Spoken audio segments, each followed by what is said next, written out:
이번 시간에는 제3차 세계대전이 어디서 일어날 확률이 높은가 그거에 대해서 제 개인적 생각을 한번 말해 보도록 하겠습니다.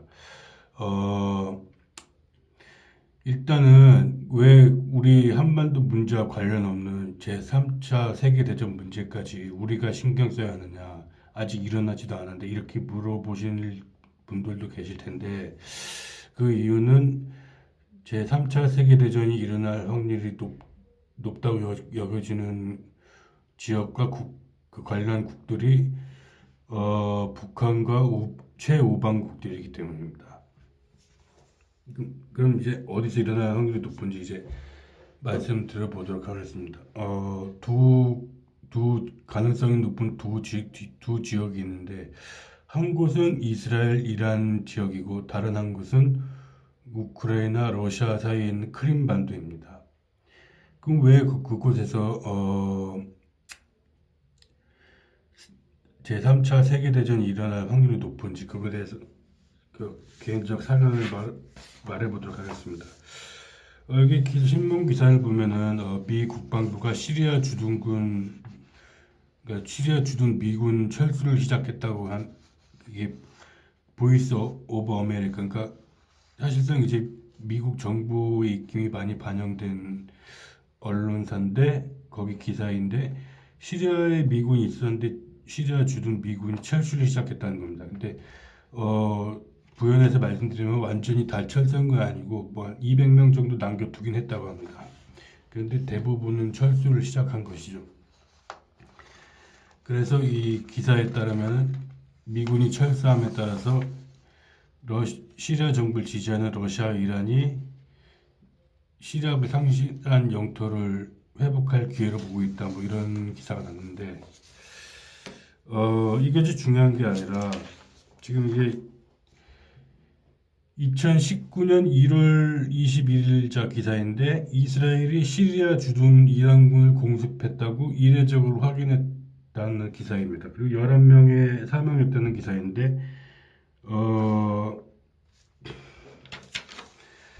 이스라엘은 이란의 위협을 차단한다는 명분으로 시리아를 스스로 공습해왔으나 이런 사실을 시인하지 않는 전략적 보호함을 유지해왔다고 합니다. 그런데 이스라엘 총리가 벤자민 네타냐후인데, 이스라엘 공군이 다마스쿠스 국제공항에 있는 이란의 무기 창고를 공격했다고 공식적으로 시인하는 등 전략 변화가 감지되고 있다고 합니다. 그리고 여기 보면은 이란 공군 참모총장이 이란 현지 매체에 젊은 군인들이 이스라엘을 지구에서 쥐어버릴 준비가 되어 있다, 아주 무시무시한 발언을 했는데, 이게 작년 기사도 아니고 뭐 재작년 뭐 몇 년 전 기사가 아니고 2019년도 1월 21일자 기사입니다.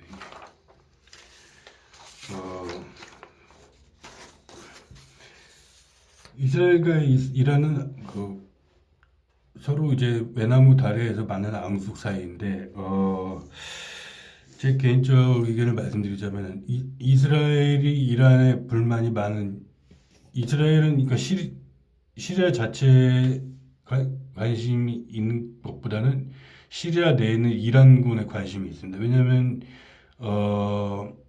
이란군 내에 뭐 소위 그 하마스, 뭐 헤즈볼라, 이렇게 이스라엘 입장에서는 테러 단체라고 규정하는 단체들의 이란군이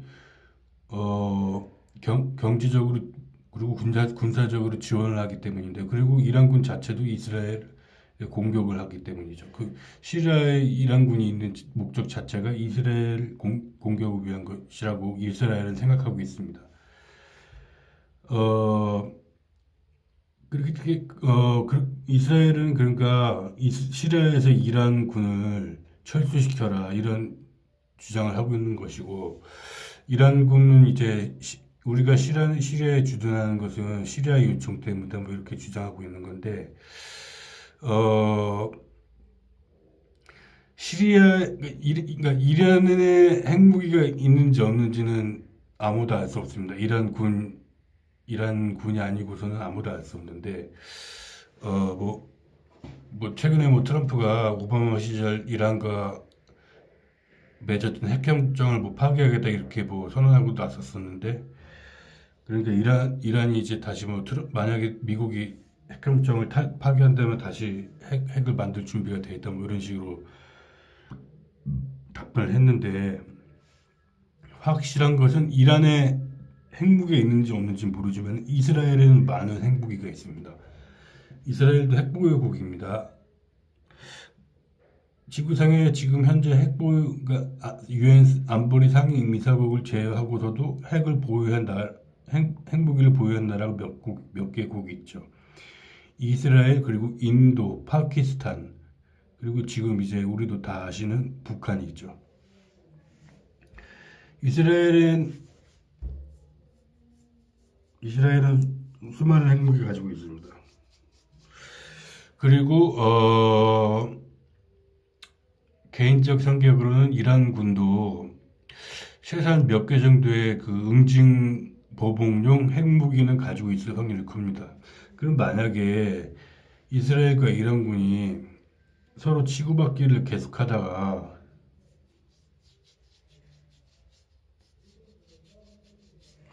정말로 핵무기가 사용될 수도 있습니다. 그러면은 지금 시리아에는 그 이슬람교 중에서 시아파와 수니파가 있는데, 시리아는 주로 시아파가 대부분을 차지하는 국가입니다. 그런데 지금 이제 여러분들도 많이 아시겠지만 그 이슬람 국가라고 해서 IS라고죠. 이 집단은 극단적인 순위파 집단이거든요. 그런데 지금 이 집단을 시리아의 그 시아파 반 IS 단체들이 그동안 이제 이슬람 국가 테러리스트들을 응징해 왔었는데, 만약에 이스라엘과 이란 간 핵전쟁이 벌어진다면 시리아도 역시 지도상에서 사라질 확률이 가장 크고 상당히 있고, 이 경우 극단적인 그 이슬람 테러리스트들만 살아남을 확률이 크고, 더 심각한 것은 이들 손에 핵 무기가 넘어갈 확률이 큽니다. 만약에 이럴 경우 그러니까 극단적인 테러리스트들 손에 핵무기가 넘어간다면은 유럽도 무사하지는 않겠죠. 그러니까 이 중동의 작은 지역의 문제에서 끝나는 것이 아니라 유럽도 잿더미가 될 확률이 아주 높다는 것입니다. 그 이슬람 국가를 주장하는 테러리스트들 입장에서는 만만한 게 유럽이지 미국까지는 아니거든요. 러시아나. 그들도 만만한 대상만 주로 건드리죠. 그리고 다음 지역이 크림 반도 혹은 우크라이나, 러시아 양쪽일 수도 있는데, 러시아가 크림을 합병했다는 거는 많은 분들도 이제 아시지 않습니까? 그런데 최근 기사를 보니까 우크라이나가 나토 가입을 하려고 하고 있어요. 그 나토가 북대서양 조약기구 아닙니까? 러시아와 반대되는 진영, 군사적으로 반대되는 진영인데,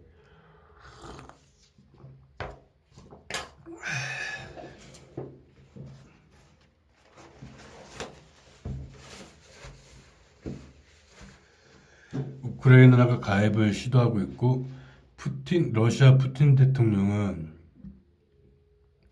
우크라이나가 나토에 가입한 것은, 그리고 나토가 그것을 가입 신청을 승인하는 것은 그 레드라인, 그러니까 넘지 말아야 할 마지막 마지노선을 넘어버린 것이라고 경고했습니다.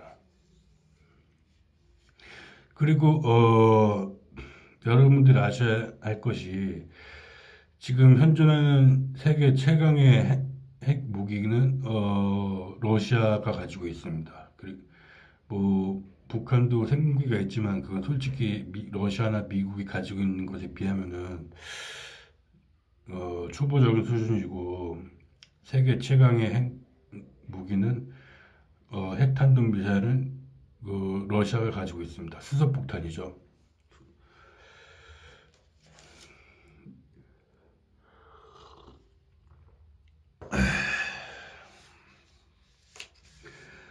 만약에 우크라이나가 정말로 나토에 가입이 승인된다면, 그 나토가 그것을 승인한다면은 핵전쟁이 일어날 확률이 상당히 높다고 할 수 있습니다. 특히 이것이 우리와 무슨 상관이 있느냐고 물어보실 분들도 있는데, 우크라이나 자체는 우리와 별 상관이 없는데 러시아는 우리와 상관이 있습니다. 러시아는 바로 우리 옆집 사는 이웃이잖아요. 그런데 이게 왜 우리와 밀접한 관련이 있냐 하면은, 우리가 지금 사드를 배치하고 있지 않습니까? 그럼 만약에 우크라이나도 최악의 경우 나토에 가입하면은 한반도에도 사드가 배치되는데 우크라이나라고 해서 안 될 게 뭐냐, 이런 논리가 적용돼서 우크라이나에도 사드가 배치될 확률이 큽니다. 그럼 러시아가 핵무기를 사용할 확률이 더 높아지겠죠. 그리고 여러분들이 아셔야 할 것이,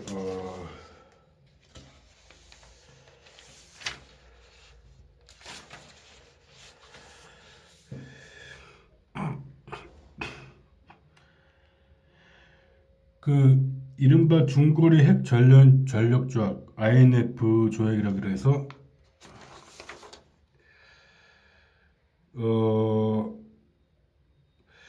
INF가, 그러니까 중거리 핵 전력 조약이 뭐냐면, 지난 1987년에 로널드 레이건 미국 대통령과 미하일 고르바초프 소련 공산당 서기장이 맺은 조약으로 사거리가 500에서 5,500km 사이인 중단거리 탄도 미사일 혹은 순항 미사일의 생산, 실험, 배치를 전면 금지하는 내용을 담고 있습니다. 이게 지난 1987년, 그러니까 지금으로부터 약 30년 전 맺어진 조약으로 냉전 시대 군비 경쟁을 종식한 문서로 꼽힙니다. 이걸 중거리 핵전력 조약이라 INF라 그런 건데, 이것을 미국이 탈퇴하겠다고 선언을 했는데, 왜냐하면 그 이유가, 주된 이유는 러시아 때문은 아니고 중국 때문입니다. 왜냐하면은 INF는 미국과 러시아 사이에 맺어진 조약이라서 그 조약의 당사자가 아닌 중국은 마음대로 이 사거리가 500에서 5,500km 사이의 중단거리 미사일 혹은 그보다 더 긴 사거리의 중단거리 탄도미사일, 순항미사일을 마음대로 생산, 실험, 배치할 수 있거든요. 중국은. 근데 미국은 여기 중거리 핵전력 조약에 묶여서 이도저도 못하고 있습니다. 미국이, 그러니까 러시아 때문에 그런 건 아닌데 중국 때문이라도 이 조약을 탈퇴해야 되겠다고 생각하고 있기 때문에 이 조약에서 탈퇴하겠다고 도널드 트럼프 대통령이 선언했죠. 러시아를 노린 건 아니지만은 어쨌든 결과적으로는 미국이 그 핵 탄도미사일과 순항미사일을 생산 실험 배치하게 되니까 러시아로서는 좋아할 리가 없죠. 그 러시아가 만약에 미국이 여기서 정말로 탈퇴하면은 핵 선제 공격을 허용하도록 군사 독트린을 개정하는 것을 고려할 수 있다고 일단 이렇게 언급했습니다. 이게 무슨 말이냐? 핵 선제 공격 허용토라는 게 무슨 말이냐? 그러니까 어떤 말이냐면은, 역사상 핵무기를 그러니까 보복용으로 말고 선제 공격용으로 사용한 국가는 전 세계 인류 역사상 미국이 유일합니다. 일본의 히로시마 나가사키에 터뜨린 원자폭탄 말하는 거죠. 그러니까 핵무기라는 것 자체는 선제 공격을 위해서 쓰는 게 아니라 상대가 핵무기로 공격했을 때 이에 대한 보복에 대한 두려움을 안김으로써 그 응징에 대한 두려움으로 인한 그 공포의 균형을 이루기 위해서 쓰이는 것이 핵무기입니다. 그러니까 현재 공격이 목적이 아니라 보복에 대한 두려움을 일으킴으로써 공포의 균형을 통해서 평화를 창조하는 것이죠. 북한도 마찬가지입니다. 우리가 절대 미국을 먼저 공격하지는 않겠지만 니네 미국이 우리한테 핵무기를 발사하면 우리도 보복할 수 있어. 보복할게. 이렇게 미국에 두려움을 실어주면 미국이 북한에 함부로 하지 못할 거라는 거 아닙니까? 그게 북한이 핵무기를 개발한 모종 아닙니까? 그런데 푸틴 대통령이 말하는 것은 미국이 INF를 정말 탈퇴한다면 우리가 선제 공격 허용하도록 군사 독도를 개정할 수 있다. 고려해보겠다 이거죠.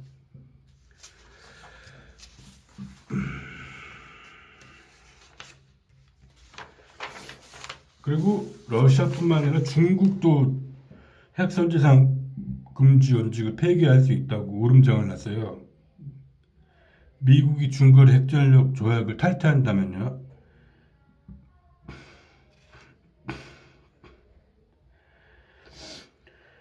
그러니까 기사에 보면 남중국 해미 인도양 능지에서 갈등이 격화되면서 미중의 불신이 커지고 있다. 중국 오랫동안 지켜온 핵 선제 불사용 정책을 재검토할 가능성이 있다. 그러니까 중국 내에서 무기가 핵 억제용으로 쓰여야만 하는지를 두고 논란이 있다는 것인데,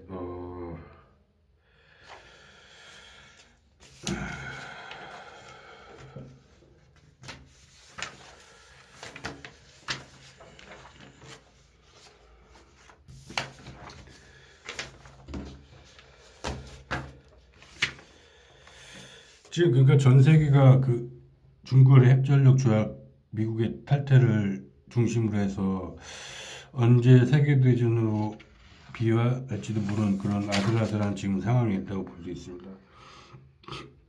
가장 유력한 지역은 제가 말씀드린 대로 사견으로는 이란, 이스라엘 지역 혹은 크림반도인데 중국이 남중국해하고 유사한 지역, 그러니까 중국의 국익을 누군가가 위협한다면 그곳에 핵무기를 사용할 수 있습니다. 충분히.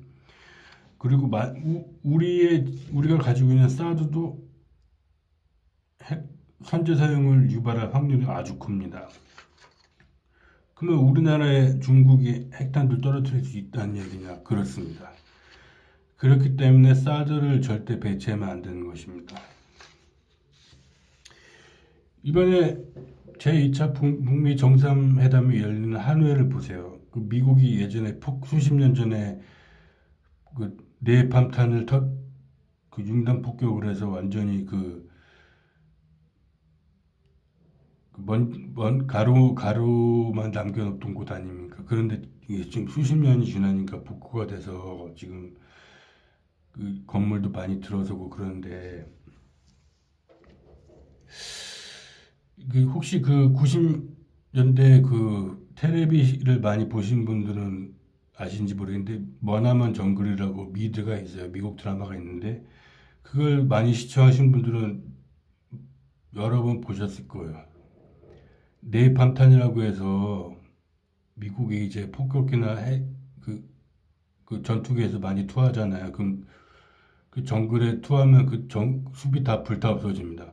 그 네팜탄이 이제 살도 태우고 뼈도 녹여버리는 아주 무시무시한 무기인데, 그러니까 이제 베트남이 정글이 많으니까 정글에 그 베트콩들이 소모 있으니까 그 나무들 다 없애기 위해서 네이팜탄을 터뜨린 거죠.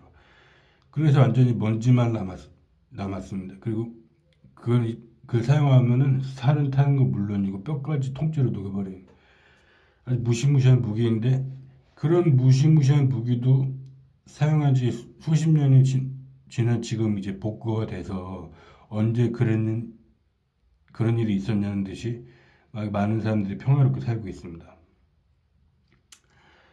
그런데 핵 무기가 사용되면 수십 년 지난 다음에 이렇게 평화롭게 언제 그런 일이 있었냐는 듯이 살 수 있을까요? 없습니다. 수십 년이 문제가 아니라 수백 년, 수천 년도 아니고 그 핵 방사능 반감기가 수십만 년, 뭐 수백만 년인데 그 그냥 인류 종말입니다. 인류 종말. 그리고 사드를 배치하는 것이 핵 전쟁의 촉발할 위험이 아주 높다는 것입니다.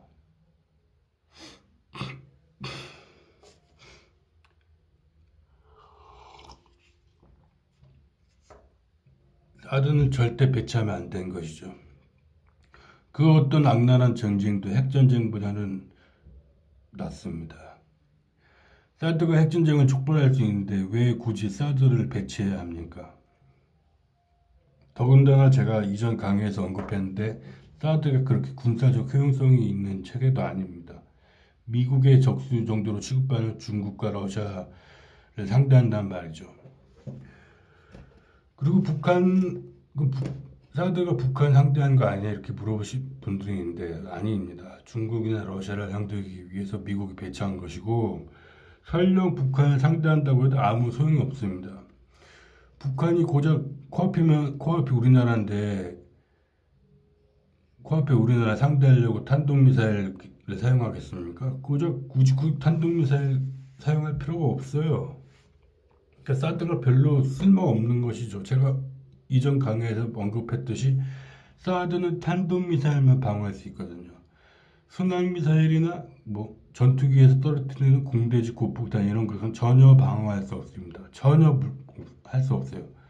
그리고 설령 탄도미사일이라고 해도 상어리 너무 낮게 떨어뜨리는 초단거리 탄도미사일도 있지 않습니까? 사실상 뭐 그 장사정부에 해당하는 그 포에도 가까운 그런 탄도미사일들 이런 것도 방어가 쉽지 않죠. 왜냐하면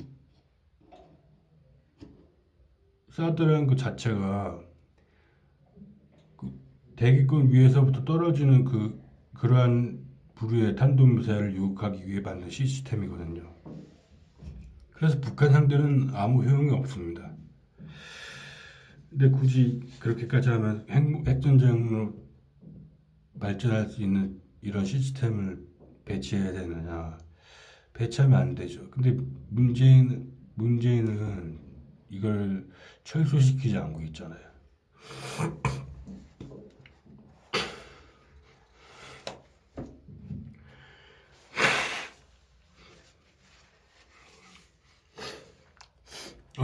이상 이번 강의에서는 제3차 세계대전이 어디에서 일어나는가 그리고 왜 사드를 배치하면 안 되느냐 그 이유는 이제 핵전쟁을 비하하면 안 되기 때문이라는 것에 대해서 말씀드렸습니다.